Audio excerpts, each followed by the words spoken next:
Catholic Family Podcast presents Lent Around the World, daily traditional Catholic meditations read by our friends from across the globe. The Passion and Death of our Lord Jesus Christ by the Most Reverend Alban Goodier. Part 24, Jesus before Herod. Once more, the vehemence of the chief priests and elders overreached itself. The shifting Pilate, eager for any escape from the necessity of making a decision, seized on the mention of Galilee. He inquired further, how came Jesus to begin from Galilee? Did he belong to that province? Yes, he was Jesus of Nazareth. He had made Capharnaum his own city. His followers were all Galileans.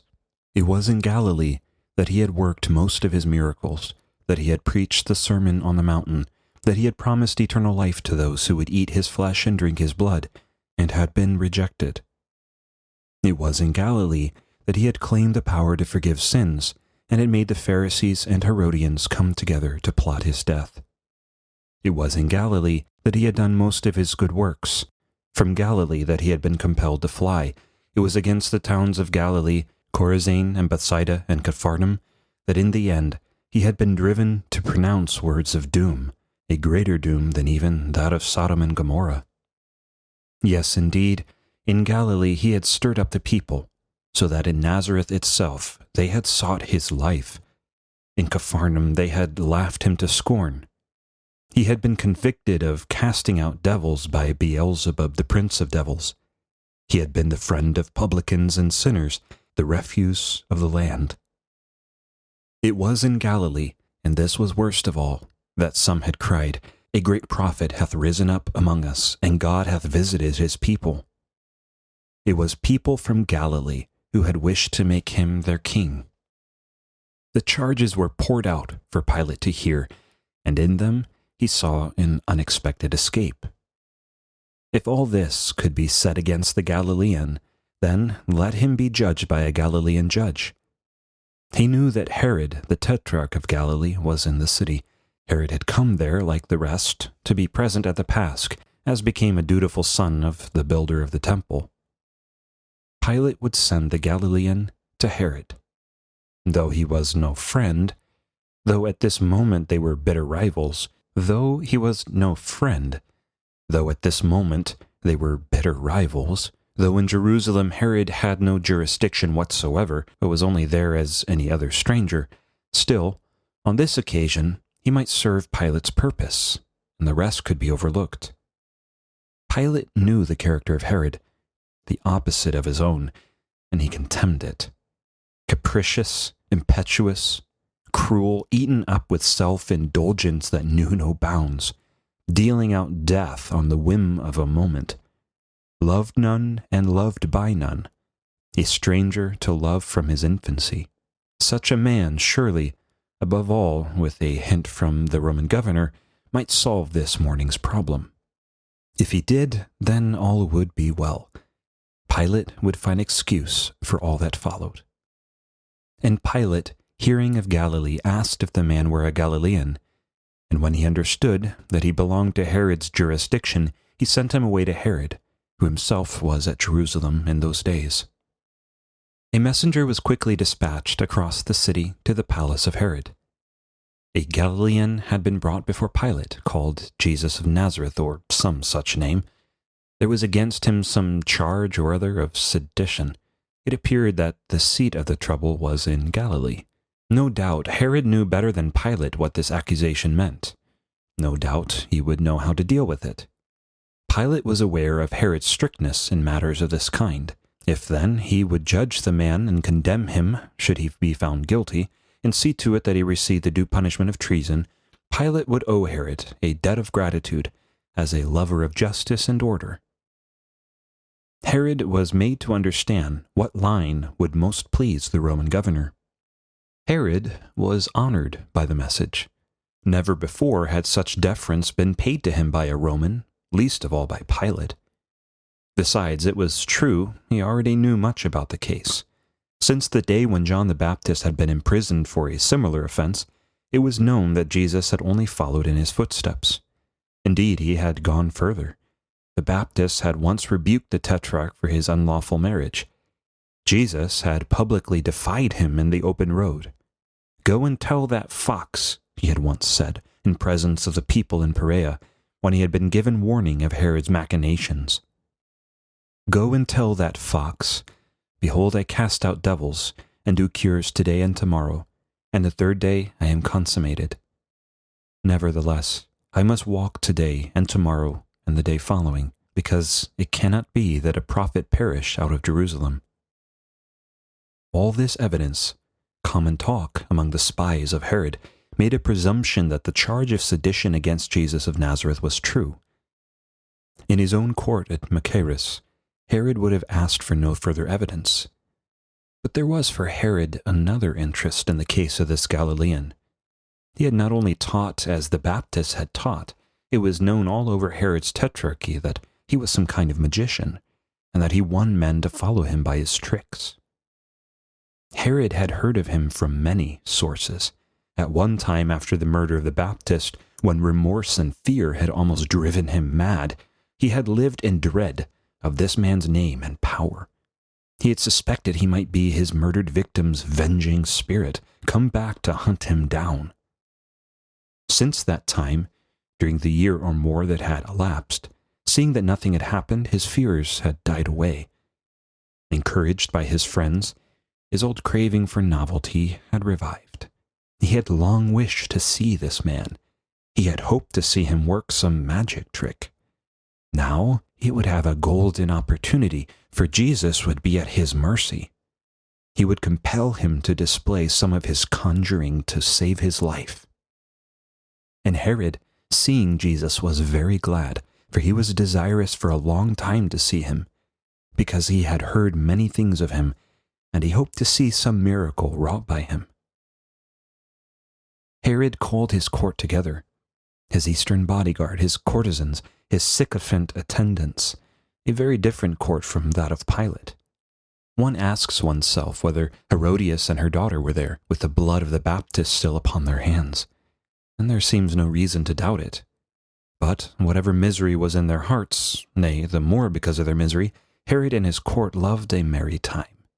And today, they would have a spectacle altogether interesting, something quite novel, even to this satiated crew. Jesus was led down the steps from the balcony where he had stood to be tried by the Roman governor. He made no protest, not even against this gross and manifest injustice. He submitted to be taken wherever these men of blood chose to take him. Had he resisted, it is possible that even his accusers would this time have supported him, for the death of Jesus at the hands of Herod was not according to their plan. Still, the whim of Pilate must be obeyed. A guard was placed around the prisoner. Even in this gathering, the formalities of law and order must be obeyed. Men might howl at him as he passed. They might throw at him the refuse and garbage of those filthy eastern streets. But the law must do its ceremonious duty. For Jesus was now in Roman, not in Jewish hands, and the Roman guard would see to it that he reached the court of Herod in safety. There he was ushered into Herod's sumptuous hall, and this time, since Herod was, in name at least, a Jew, the elders and priests could enter with him without fear of contamination. The trial began with much merriment on the part of Herod and his courtiers. Jesus was a sorry sight in their eyes, fit only for jeering and laughter. Mean, sordid, in every way contemptible, they could afford to make sport of such a creature as this. No doubt, if he were tempted, if he were offered his release on condition of a display of his magic, he would easily yield. That a man should refuse under such conditions was unthinkable.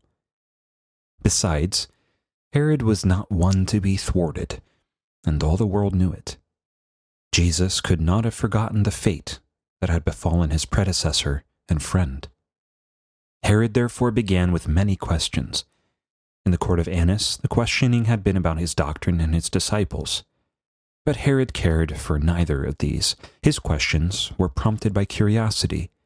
He was eager to know this man's secret, if he had one. his secret fascination which made all poor men and women gather round him, his magic secret which he used so freely. Also, for his own sake, Herod would gladly know whether or not there was any connection between this strange man and the murdered John the Baptist. Though that ghost had long been laid, still the memory of it would revive.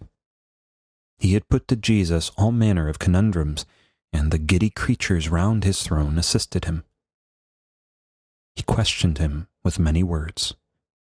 But it was not long before the whole tone of the trial began to change. To all Herod's questions, to all the laughter of his courtiers, Jesus replied not one word. But he answered him nothing. He had spoken in the end both to Annas and Caiaphas. He had spoken at greater length to Pilate. But to Herod, he had not a word to say. He seemed almost to ignore the whole assembly. He seemed almost not to notice they were there. He had spared nothing to save even Judas. He would still do more to rescue Pontius Pilate. He would at the last moment befriend a dying criminal. But for Herod and his kind, this friend of publicans and sinners had nothing to say.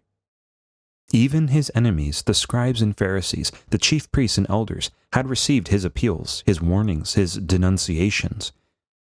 But Herod and his company received nothing, not even a threat such as had been given in Jewish courts the night before. To Jesus, Herod was as one dead.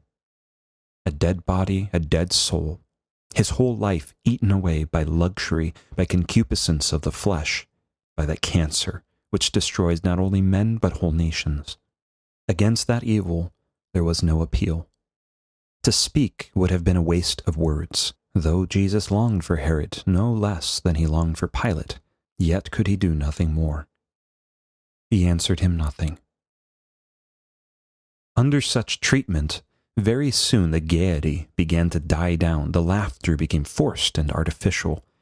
Soon both turned into annoyance and anger, for no one is more easily roused to anger than a man of Herod's type. In Herod's own court this mountebank was defying them.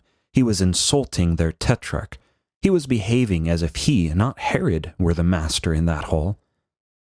He must be taught his place.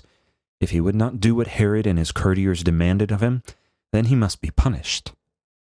They were not accustomed to be challenged by such a canaille as this.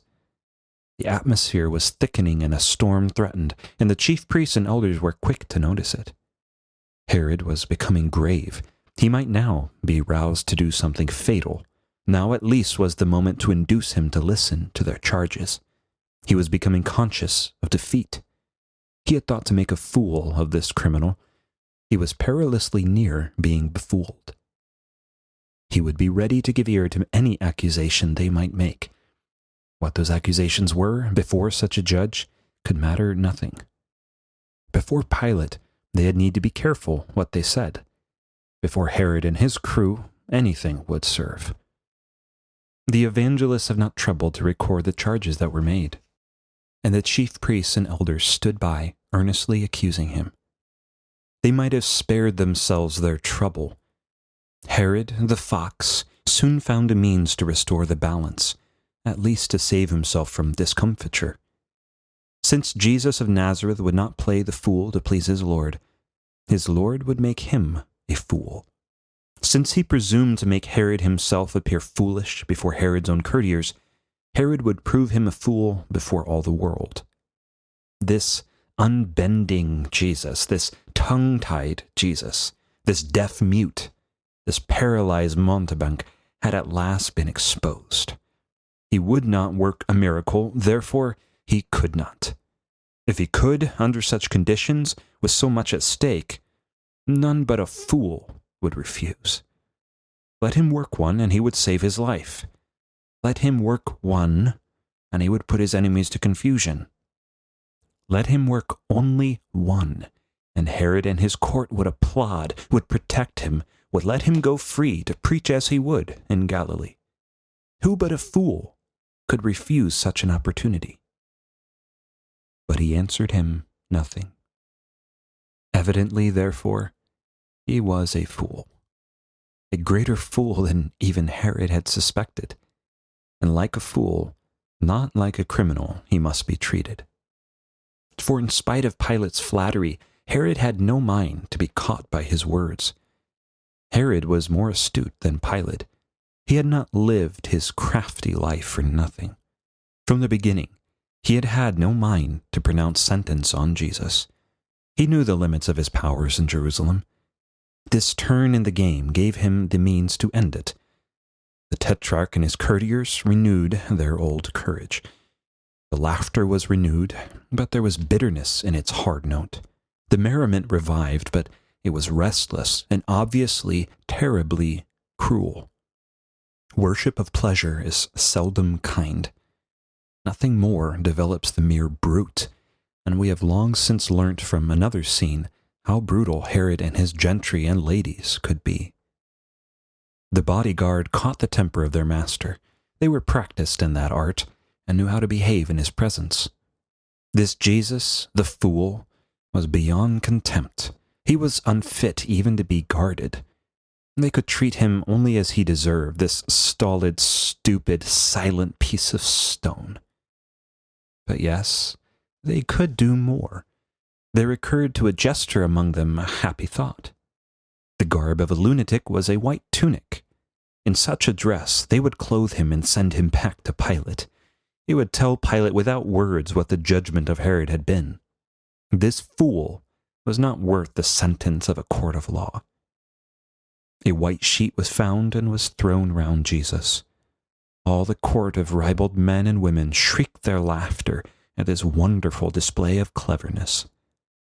And Jesus, in the garment of a fool, was dragged back through the streets to the court of Pilate.